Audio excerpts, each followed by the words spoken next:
నల్గొండ జిల్లా చిట్యాల మండలం వెలిమినేడులో నోష్ ఫార్మా కంపెనీలో రియాక్టర్ పేలింది. పేలుడు అనంతరం భారీగా తెల్లటి పొగ ఆకాశంలోకి ఎగిసిపడుతూ కనిపించడంతో పరిసర గ్రామాల ప్రజలు తీవ్ర భయాందోళనకు గురయ్యారు. ప్రమాదం జరిగిన సమయంలో కంపెనీ 3వ బ్లాక్లో డ్యూటీలో ఉన్న మొత్తం 9 మంది సిబ్బంది గాయపడ్డారు. వీరిలో ఒకరి పరిస్థితి విషమంగా ఉండగా మిగతా కార్మికులకు స్వల్ప గాయాలయ్యాయి. తీవ్రంగా గాయపడిన బొడ్డుపల్లి బాలకృష్ణ అనే వ్యక్తిని అత్యవసర చికిత్స కోసం హైదరాబాద్ డిఆర్డీఏ హాస్పిటల్ కి తరలించారు.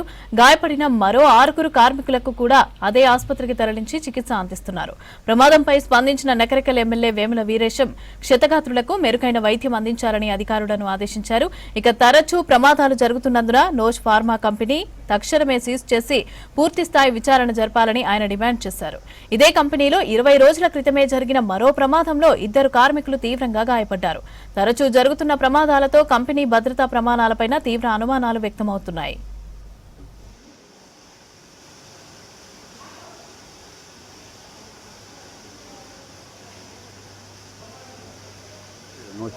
బ్లాక్ 3లో లాన్సిబుల్ ఇంటర్మీడియట్ ఒకటి స్టార్ట్ చేసామండి. కదా అది ఓన్లీ ఎంటీ రియాక్టర్లో మెటీరియల్ ఛార్జింగ్ తర్వాతకి ఆటోమేటిక్గా టెంపరేచర్ ఇనిషియేషన్ అయిపోయేసి మాన్యువల్ వేసిన పక్కకి. సో ఆ టైంలో టోటల్ బ్లాక్లో 10 మెంబర్స్ ఎంప్లాయీస్ వర్క్ చేస్తున్నారు. ఆ పొజిషన్లో 3 మెంబర్స్ ఉన్నారండి. మిగతా అందరూ సైడ్ బై సైడ్ వేరే వర్క్ చేసుకుంటున్నారు. ఒక 5 మెంబర్స్ స్మాల్ ఇంజూరీ అయిపోయింది. ఎవరికి మ్యాక్సిమం ప్రాబ్లం ఉండదు ఇంకా.